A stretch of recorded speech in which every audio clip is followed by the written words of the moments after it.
വസല്ലം മുഹറം 10 നോമ്പ് ഒരാൾ അനുഷ്ഠിച്ചാൽ ഒരു വർഷത്തെ പാപങ്ങൾ പൊറുപ്പിക്കാൻ കഴിയുമെന്ന് തിരുദൂതരെ മുഹമ്മദ് മുസ്തഫ സ്വല്ലല്ലാഹു അലൈഹി വസല്ലം തങ്ങൾ പഠിപ്പിക്കുകയാണ്.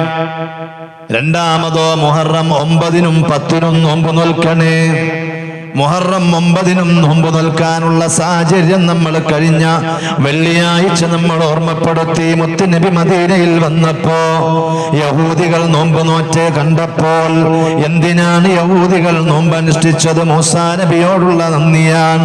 മൂസാ നബിയോട് ഏറ്റവും ബന്ധപ്പെട്ടത് നമ്മളാണ്.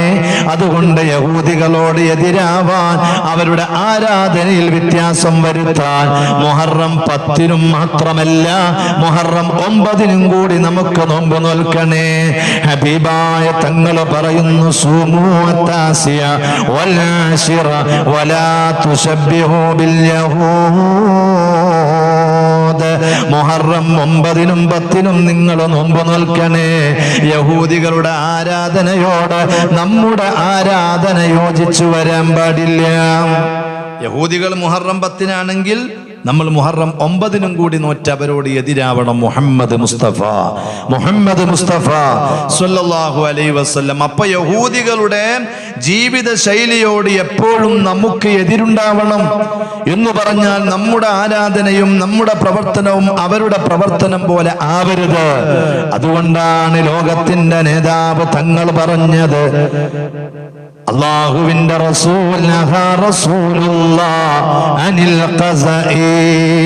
മുത്തുനബി പറഞ്ഞു, ഖസഇനെ ഞാൻ വെറുത്തിരിക്കുന്നു, വിരോധിച്ചിരിക്കുന്നു.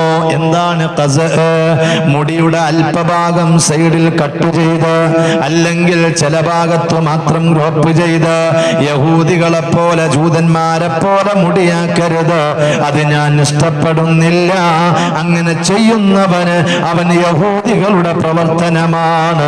മുഹമ്മദ് മുസ്തഫ സ്വല്ലല്ലാഹു അലൈഹി വസല്ലം. അല്ലാഹു നമ്മുടെ മക്കളെ കാക്കട്ടെ. അത് ചിന്തിച്ചുകൊണ്ട് ആ പ്രവർത്തനത്തിൽ നിന്ന് നമ്മുടെ മക്കളെ അല്ലാഹു മാറ്റിത്തരട്ടെ. എന്റെ പ്രിയപ്പെട്ട നൂറു ത്വയ്ബ കുടുംബങ്ങളെ, അതുകൊണ്ട് മുഹറം 9-നും 10-നും നാം നോമ്പ് നോൽക്കണം. മുഹറം 10-ന് നോമ്പ് നോൽക്കണം, 9-ന് നോമ്പ് നോൽക്കണം. നാളെയും മറ്റന്നാളും നമുക്ക് നോമ്പാണ്. ഉമ്മ, പ്രിയപ്പെട്ട ഉപ്പ, ചെറുപ്പക്കാരാ, ഇത് സുന്നത്തല്ലയോ, സുന്നത്തായ നോമ്പല്ലയോ എന്ന് പറഞ്ഞ് തള്ളിക്കളയണ്ട. ഒരു പക്ഷേ കഴിഞ്ഞ മുഹറം മാസത്തില് നമ്മളെ കൂടെ ഉള്ളവർ ഖബറിലാണ്.